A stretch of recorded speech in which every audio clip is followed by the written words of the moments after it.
And we're unmuted. Okay. I'll call this meeting to order. This meeting and all other meetings of this committee are open to the public. Proper notice has been posted and given to the media in accordance with Wisconsin statutes so that the citizenry may be aware of the time, place, and agenda of this meeting.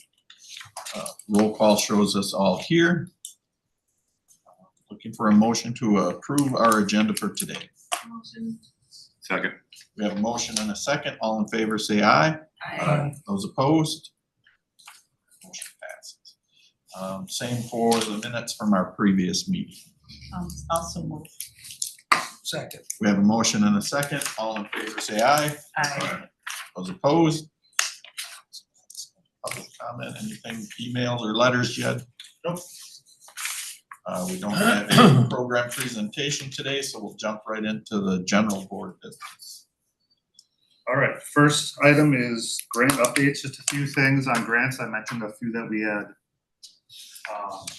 applied for last month, and we received the environmental health tracking grant.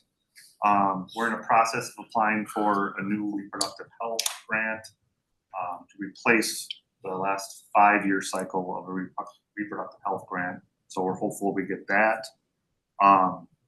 Good news, as I mentioned when we talked about budget last month, is one of our grants that we've gotten for a long time, our public health preparedness, emergency preparedness grant.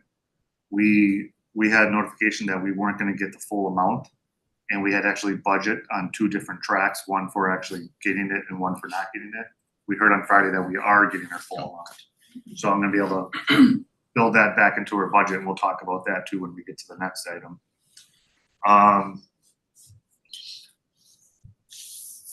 The other one is we talked about, we got the Wisconsin WINS grant, which is a tobacco compliance grant. That too actually did not have that built into the budget last time, so we'll talk about that also, building that back into the budget. And I think that's all I had for grants updates on that. So, 2026 budget. Since we last spoke and had an approved budget from this body that went to finance, you know, we have a pretty big gap yet in the full county budget to figure out. With some of the updates I got on grants and a few other things, you know, we've talked about as department heads too, going back and seeing if there's still some things we can work through and adjust. So I went through everything, and I think there's some adjustments we can make and actually get our budget actually only back down to a 0 change from the 2025 budget, but even a little bit under. So in the handouts, I have the printed annual budget by account classification. If you look at that, I highlighted a few things, the 2025 amended budget, and then it's under finance, but the 2026 finance department budget's actually the public health department budget. You'll see the difference there. And last month, the budget we approved was about a minus 81,000 difference. So going through some things, number one, I talked about that emergency preparedness grant that we're getting the full amount. So I built back in over $14,000 into our revenues under our FEP grant.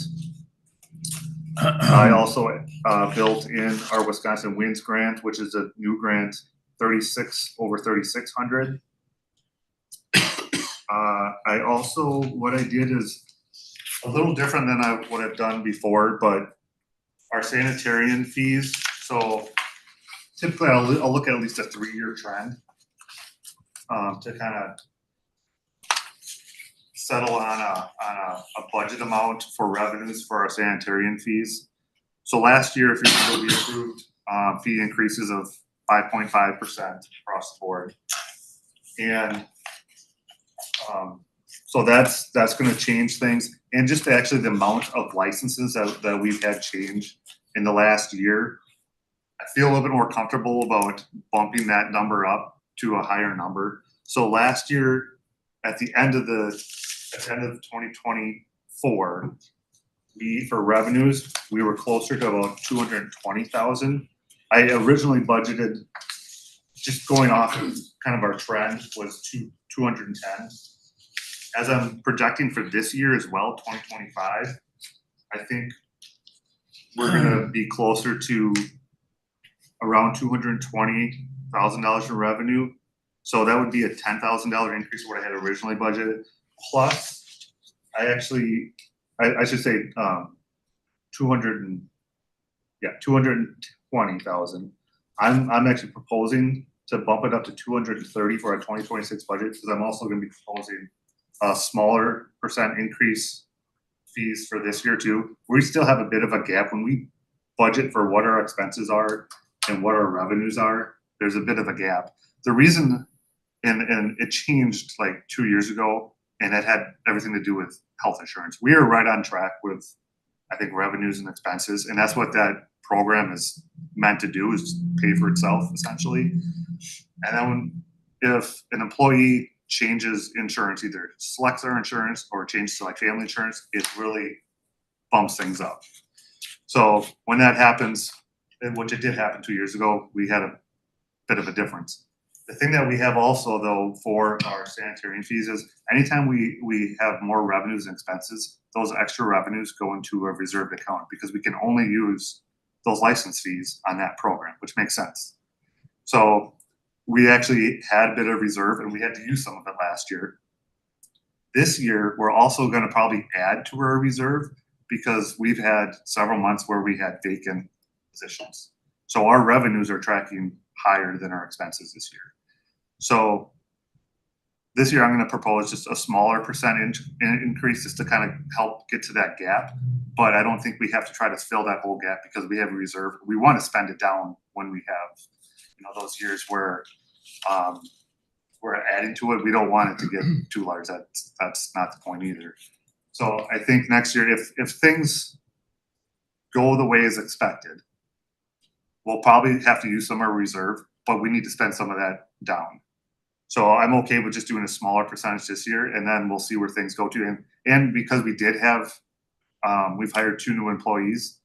I think we budget. Whenever we hire someone, we budget someone to take this single insurance. So that's budgeted in, which is different from what we've had the previous years of what was used for insurance.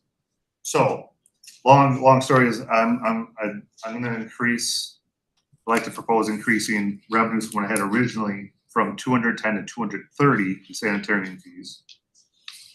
Another one I want to increase revenues is our WIC grant. So every year, our WIC grant, which has always fully funded our WIC program, they will give us an estimate for the next budget year on revenues. And then what they'll do is, close to midway through the year, they'll look at enrollments, and depending on how many enrollments you have, you might get a bump in your grants because you're serving more WIC clients. The last few years, we've gotten a pretty decent bump, and our enrollments have been higher. We've had record enrollments for the last 2 or 3 years. And so not something I normally do, but I think it's reasonable to increase our WIC revenues to include an anticipated like mid-year bump in revenues. So I'm proposing that we'll also increase our WIC grant from 236, which I had put in my initial budget proposal, to 261, so a $25,000 difference there. And that's about what we've averaged for the last 2 years for that mid-year bump in revenue. So what happens if we don't? That's the kind of the balance that we're playing. So it hasn't been, I don't think we haven't not got a bump based on what our projections are. It's just the size of it, enrollment size. How much money is sitting in that extra fund, or the fund where? The reserve fund? Reserve fund. So that, again, that's only for that program. I think we're around 40,000 right now. Okay. I'll have to I can get you the exact number, I didn't have it with me. Just a rough number, just idea. A couple other smaller ones, our environmental health grant. That's it's actually a contract we get with the DNR. I just bumped that up 2,000 from my original from 36 to 38. But there again, just a little bit more on the trends that we're seeing. And because we continue to get more facilities that we're contracted to manage. So I'm adding $2,000 to that revenue source. And then the other one was our lead revenue fees. We haven't really done well with charging insurance for services that we can at Decatur. And we're still learning, but we can charge for our services for lead inspections and clearance and investigations. And they're actually a pretty good return on the charge. And so anticipating we're gonna do that this next year. So I added $1,000 of revenue, just very conservative on what I think we can actually potentially have more than that. But so I originally put $1,000, I changed it to $2,000. So those 1, 2, 3, 4, 5, 6 revenue adjustments add up to over $65,000 from my original proposal. And then I have a few adjustments in expenses that I would propose as well. One was, so we talked about how we're not getting the Fit Families grant, which was roughly $44,000. I mentioned last time too, just to be conservative, that I moved all those expenses, all those revenues I left in as expenses. So they didn't get changed, they were still there. However, 2/3 of that grant we essentially spent on supplies, which without that grant we don't need to purchase supplies. That's roughly $14,000.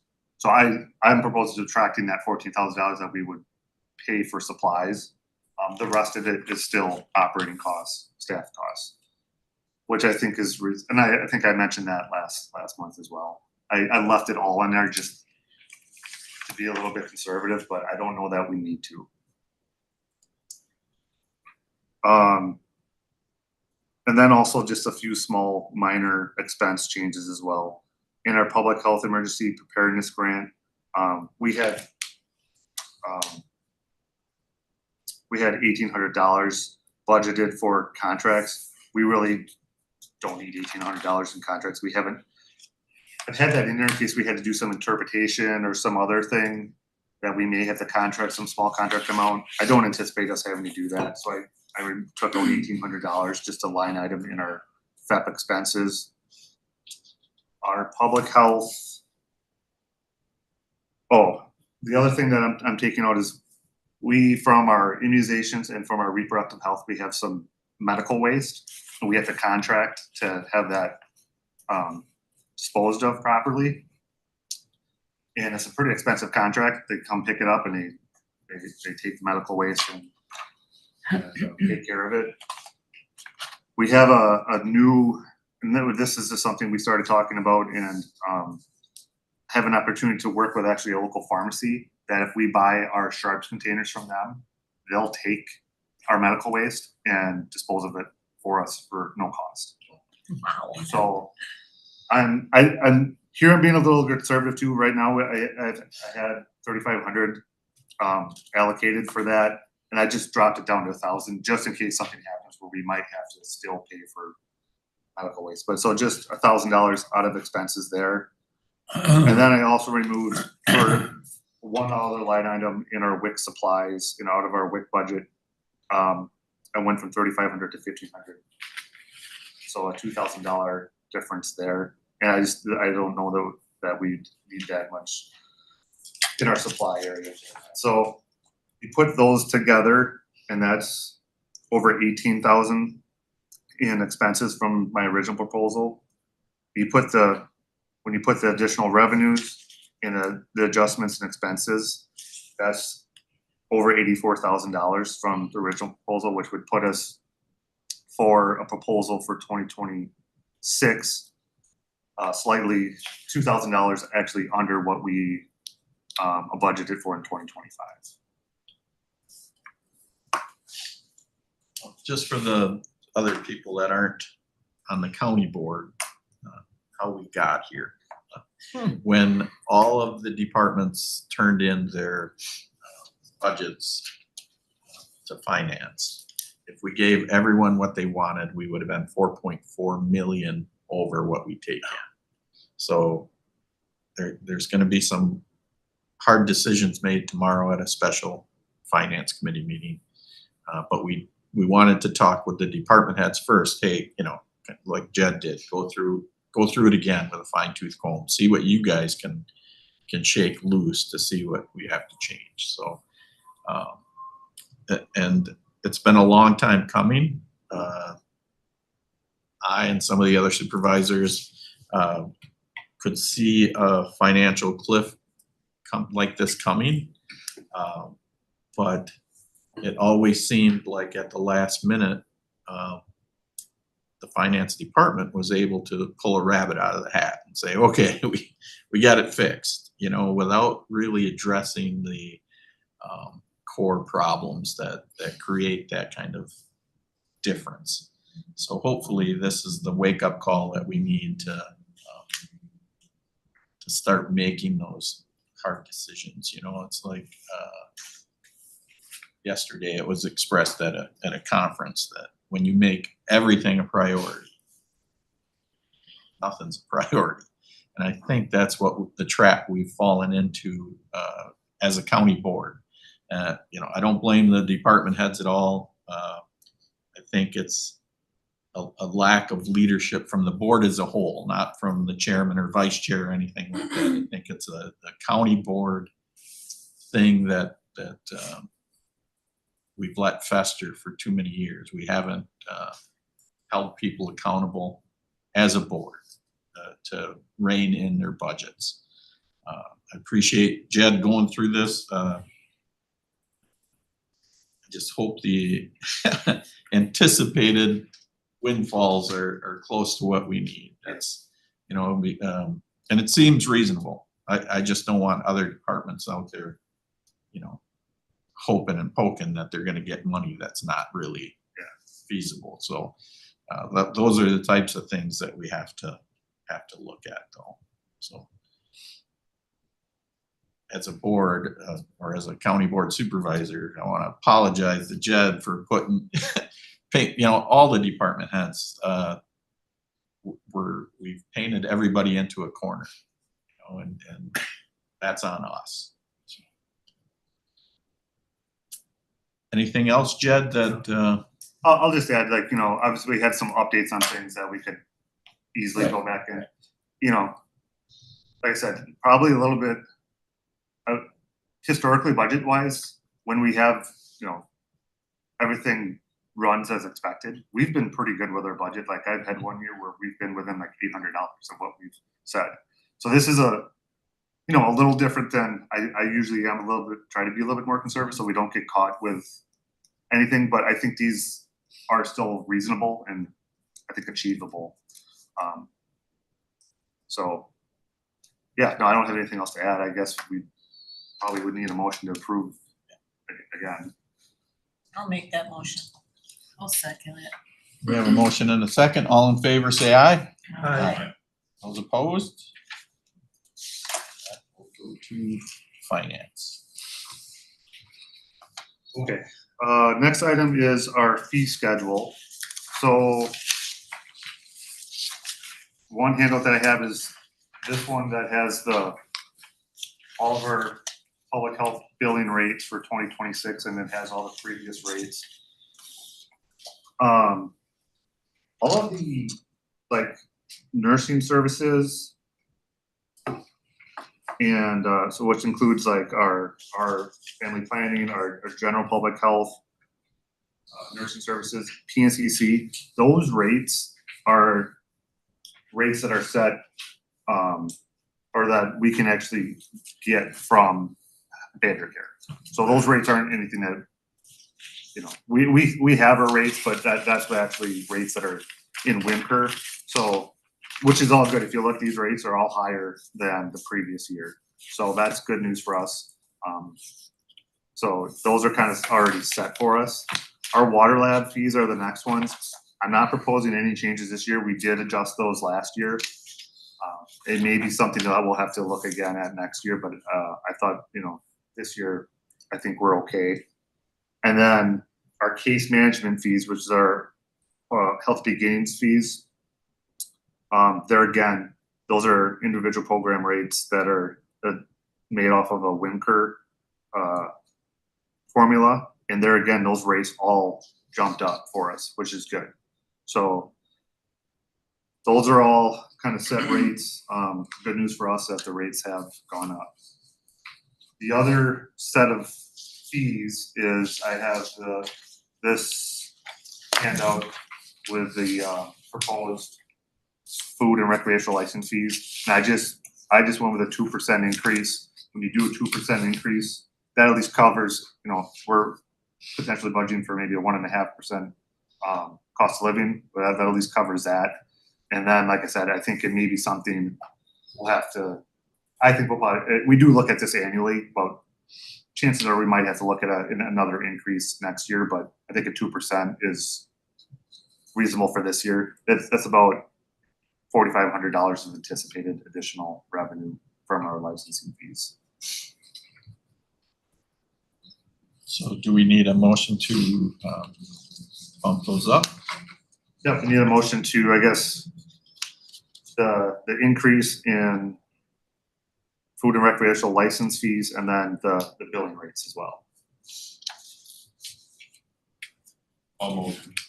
Second. We have a motion and a second. All in favor of adjusting the rates, say aye. Aye. Those opposed?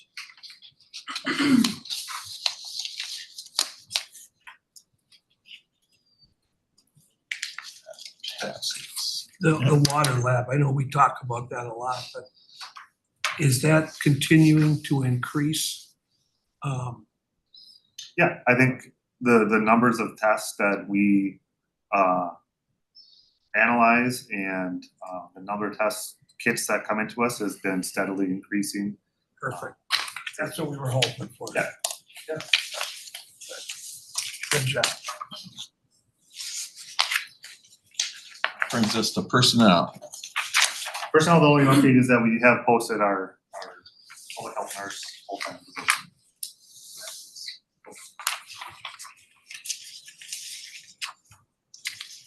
And your general update. I don't really think I have anything to add. Just, you know, everybody I think has been working hard on getting through everything. You know, everything that's required of us. I did include, and this is maybe a discussion for if we need to next time, but you know, our public health services, we do have a lot of our services are mandated, and it's in GHS 140. So what we do is we do what's mandated, and then we do have some supplemental programs that aren't necessarily mandated, but although they're kind of tied to our mandates. But there's no extra. I can tell you that. You know, we're doing what's required and where I think there is demand for public health. And so if we have to come back and do some more budgeting, you know, there's not much more. There's nowhere else really to go other than, you know, if we have to make some really hard decisions. So that's I guess that's all I have for my updates. Okay, supervisor reports. Anybody got anything you want to share from the conference you were at? Oh, my goodness. Yeah, a number of us were down in the Dells the last few days attending the Waupaca County Conference, and there were a lot of programs to go to. I mean, it was as a newbie going the first time, it was overwhelming, to be honest.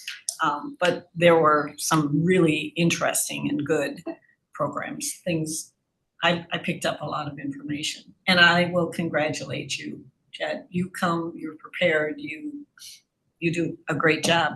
And to be fair, you know, I haven't been involved in the budgeting thing and, you know, this is all new to me. But I will say for Waupaca County and the committees I serve on, we can be really proud of the people that work here. Because you guys really have done a great job. And your feet are held to the fire. Like you said, you're mandated.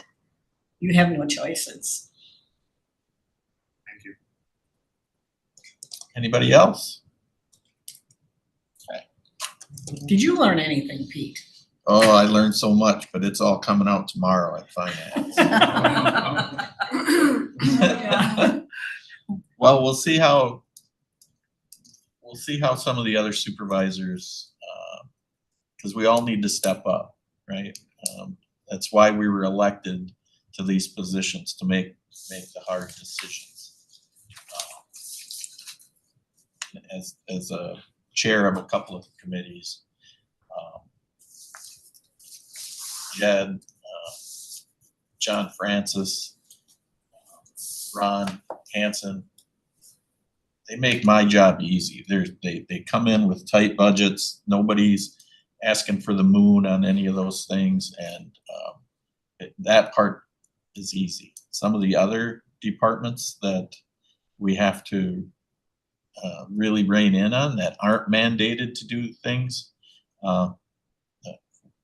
somehow we have to get the message across to the other supervisors and then out to the department heads that aren't mandated, that you need to pick 4 or 5 things to be really good at, and then just narrow everything down to those 4. If they don't fit, you don't do them. And it's going to be tough because it's been pretty much the Wild West, you know, and we've been able to do it. It's crazy that it's taken this long for us to hit a financial wall. And for those of us that have been doing it a while and have studied what are the trends, 15 years from now, this county is going to be a really old population. We're not going to have as many young people adding to the economy that we do now, or that we did. You know, it's even going to be, worse 20 years from now. But like people my age, we don't add to the economy as much as younger people. So we won't have the money, the tax revenue, to provide the services we do right now, much less what people are going to expect. So we have to start making those plans now. We have to set up a system that future boards can look to and say, okay, this is how you do it. We have to attract younger people. We have to give them what they need. It used to be when someone bought a house in Waupaca County, the question that they would ask the realtors, what are the schools like, right? That's how people picked where they were going to live, because they wanted their kids to get a good education. Now the first question is, can I work from home? Do I have internet? Do I have, access to do my work online? And is it reliable? Those are the types of things we have to address now to build that infrastructure so that we can draw people into our county. We have to start stealing them from Outagamie County and Portage County, and they're college towns, so they have the money to start doing all this stuff sooner. So not only do we have to catch up, we have to provide more to bring those people here with their kids. Right. So yeah, so just fun and game stuff. and hopefully tomorrow there'll be more supervisors than just me that see this problem, that we got to start working on it now. So it's like planting a tree, right? Best time to do it was 20 years ago. Second best time is today. So that's how we have to attack it. Well, I'll add to that because I was a municipal clerk when they built the high school, and that high school was built for 1,200 kids.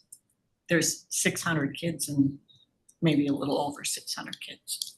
So the growth that they predicted for this area has not developed And you're right, Pete, you know, we need to. And for the town of Dayton, we're right on the edge of Portage. Well, guess where the internet service sucks. I mean, basically, there's a pocket out there that has absolutely, we don't have the fiber, we have, well, at our home, we have Starlink, because that's all you can get if you want something reliable. But we do need to start looking at trying to attract people into this county.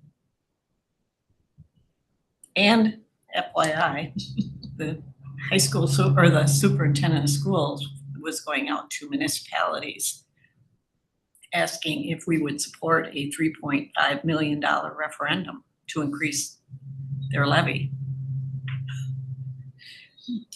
I think that door was shut. Yeah. At least I know it was shut in the town of Dayton. That's all I had. Anything else? Anybody? Get off my soapbox and get back to the meeting. Next meeting, October 22nd. We're finished with our business, so we're looking for a motion to adjourn.